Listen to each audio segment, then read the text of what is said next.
So, Daniel, I just want to say thanks very much for being here. I know you've had a really busy schedule since you've been back in Spain, so it's much appreciated. I'm sure everyone here is very appreciative of your time as well. Thank you for inviting me.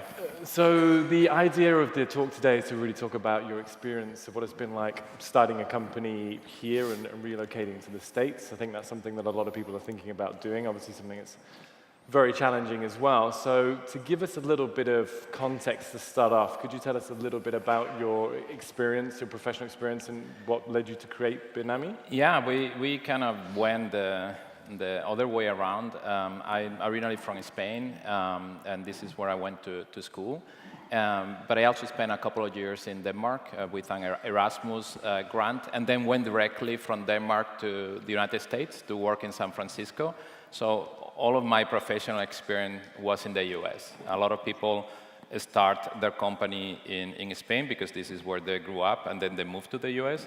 For me, it was a little bit the other way around. I started my professional career in the US, and then at some point I decided that I wanted to create a company, and I went back to Spain to create it. And then I realized that if my customers are in the US, we need to be there, so we went back.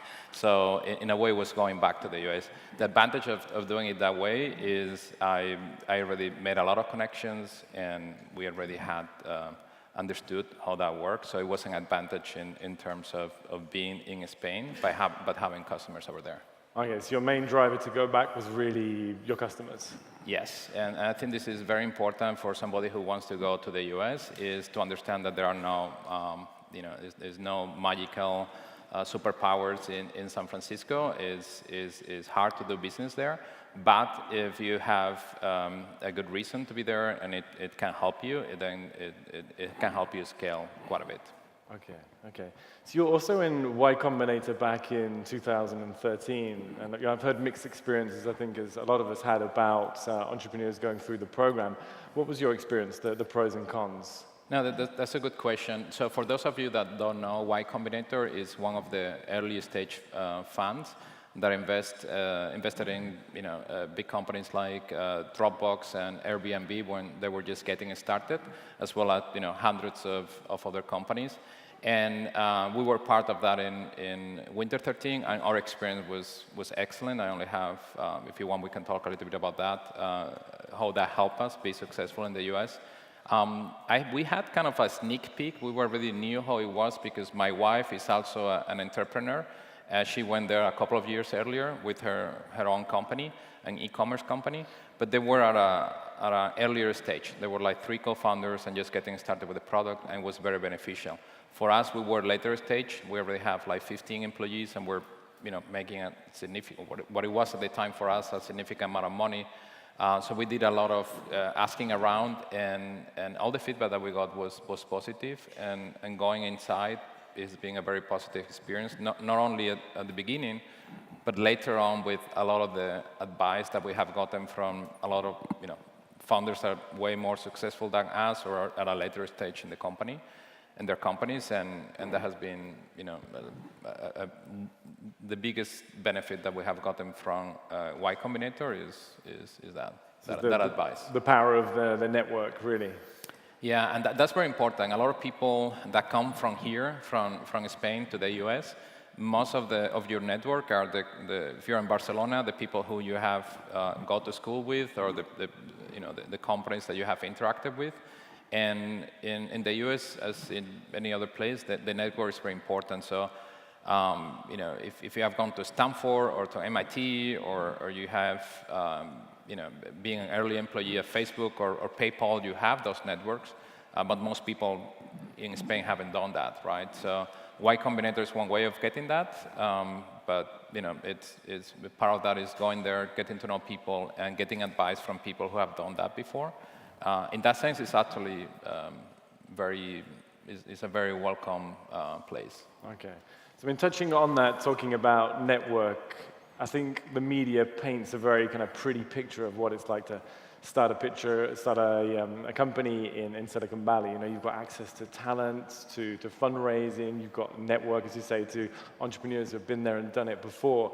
But what was your experience? What were some of the positive and negative factors of starting a business there? No, that's a really good question because it's not, like I mentioned, it's not everything is unicorns and rainbows.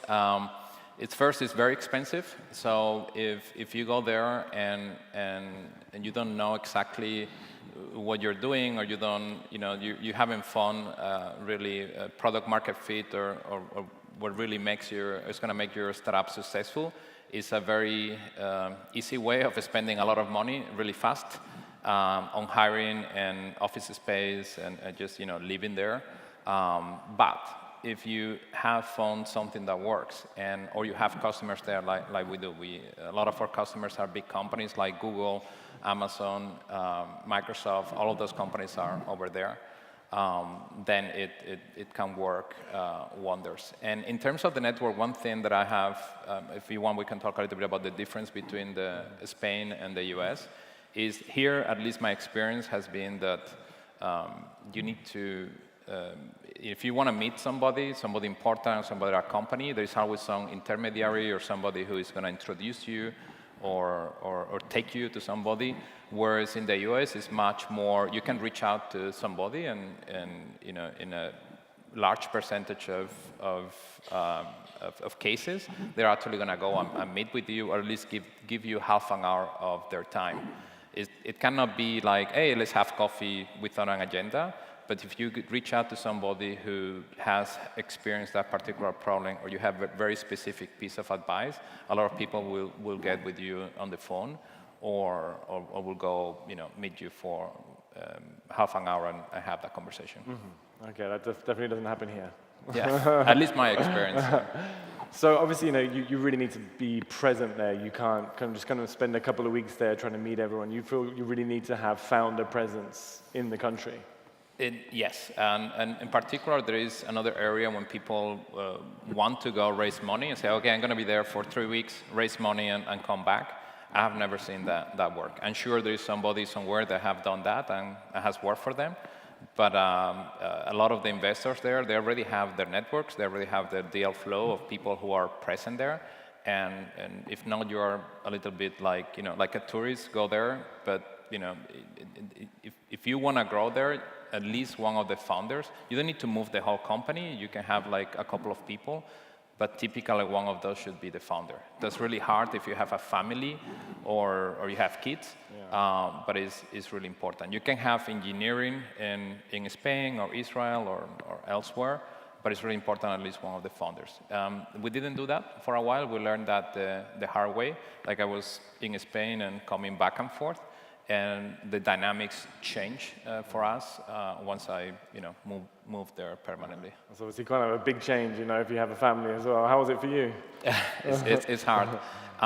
No, it's hard to be, both my wife and myself are from Spain, so it's hard to have a family so far away from Spain. But from a business perspective, it makes day and night to be there versus be here. So, and it's a very common. I think I've heard they call it the mullet strategy. You have your sales and finance and product in the US, and then you have engineering in elsewhere. And this is because you can find good programmers everywhere. Like we have some excellent programmers that they are in Italy or Spain or the UK, but it's much harder to find like a good enterprise product person or enterprise sales, simply because it's a very specialized knowledge. And the same way that filmmaking is concentrated around LA, and you can find a lot of specialists around that. For kind of startups or technology, a lot of the specialists are around the Bay Area. Okay, so you've got access to great talent, but how do you kind of source and then maintain that talent given there's so much competition? That's the hard part, especially for ourselves. That we have bootstrapped the company for the most part. That's part of what you need to figure out is what can you offer those people that, so if you want to compete with Google or AWS or some of these big companies, what can you offer them? And we have had people that we have hired from those places, like a lot of people at our company come from Google, from the technical side, and we have lost people to some of those companies, like, they're work now for Facebook or VMware. So you need to have something unique. So you can find people that you cannot find elsewhere, but you're also going to compete with people that, typically Google is not going to come to Seville, to some other places to try to poach your employees, but it happens all the time in San Francisco. Okay. So on the topic of teams as well, you obviously got a team in the States and a team in Spain as well, in Sevilla, no? Okay. Yes. So what are some of the challenges that come with managing an international team? That's a good question. We have two offices. We have an office in San Francisco with about 20 people. We have an office in Seville with about 30 people. And then we have another 20-something all over the place, remote. So we have all kind of problems. But it mostly is around communication. When you have people in different time zones and they're remote, a lot of the companies are doing that right now, and you find out that you have advantages because you can hire great people wherever they are, but has a disadvantage that you need to put much more structure, you need to over-communicate.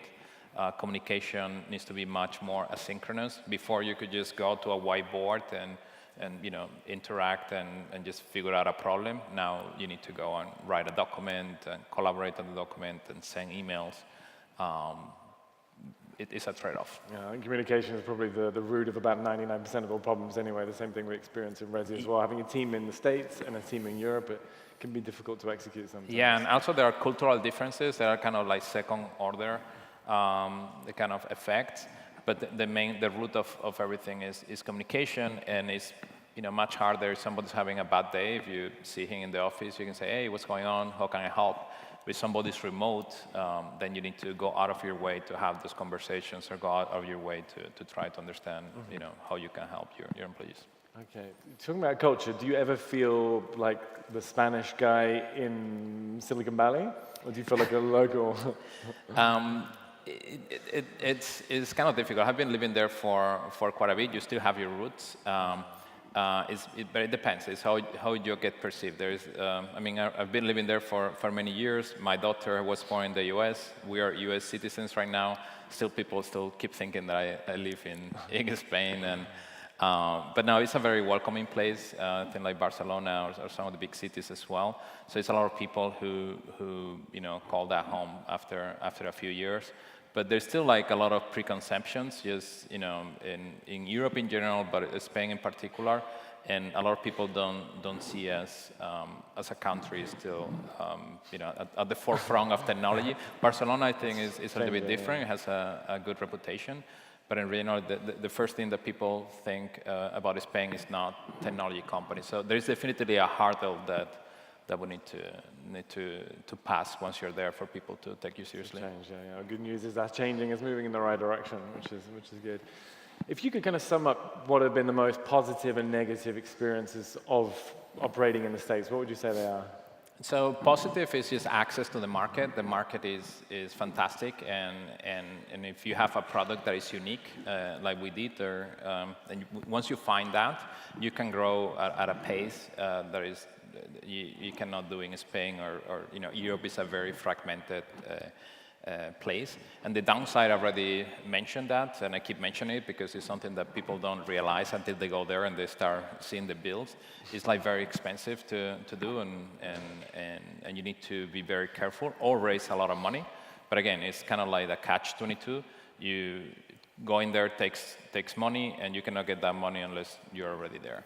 In general, it's most traditional VC funded startups the way that they do. One alternative, and there are like great VC firms that are starting to pop up in Spain or have been working for a few years, like K-Fund and Adara Ventures in Madrid, that has a lot of experience now on taking Spanish startups and moving them to Silicon Valley. So that can be an option for certain companies to start here with VC firms or investors that know how to do that. And I have seen some companies be successful with that. So I think it can be quite a daunting thought. Okay, right now we're going to move to the States. We know everything is 20 times more expensive. The legal counsel, accounting, offices, public. What is the first step you have to take as a company here looking to expand? When we started, and we have been at this for a while, it was even worse because the information was not out there. I think we spent $15,000, incorporating the company and doing all the paperwork that you can do now for $50 with Stripe, Atlas, or Y Combinator, for example. They have significantly decreased everybody's legal fees by open sourcing their documents.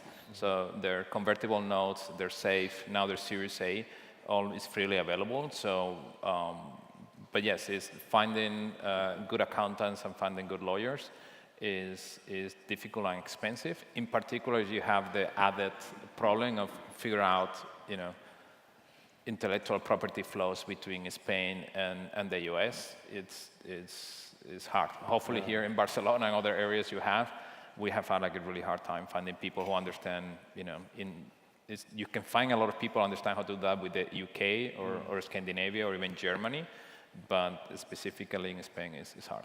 Okay. So what would you say if to any entrepreneur looking to build their business or move their business, relocate their business to the States, what are the 3 pieces of advice you would give them? 3. The first one is really understand why you want to do that.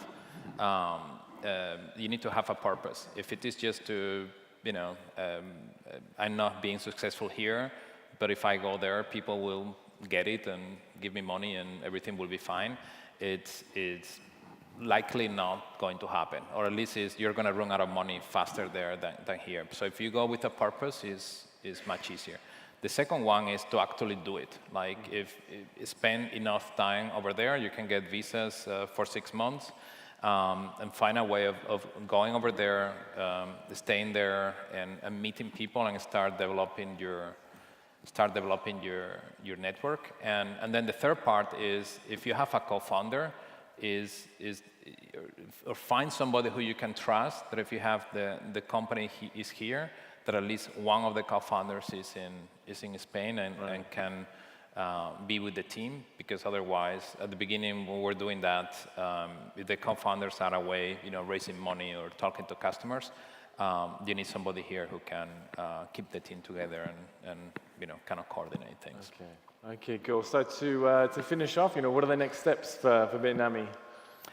We're moving into the enterprise, which is a complete change for us. So we're hiring a lot more salespeople and business development. We have traditionally been very engineering focused, but it's very exciting and it's allowing us to grow. So it's kind of like, I compare it to a video game. You finish one stage, I know how this works. And then all of a sudden, the rule change and it becomes more difficult. You have more people, different functions. So that's what we're trying to figure out. We haven't figured out quite yet, but it's looking promising. Cool. Perfect. Well, thank you very much, Daniel. Let's give him a big round of applause. Thank you for having me. Thank you. Thank you.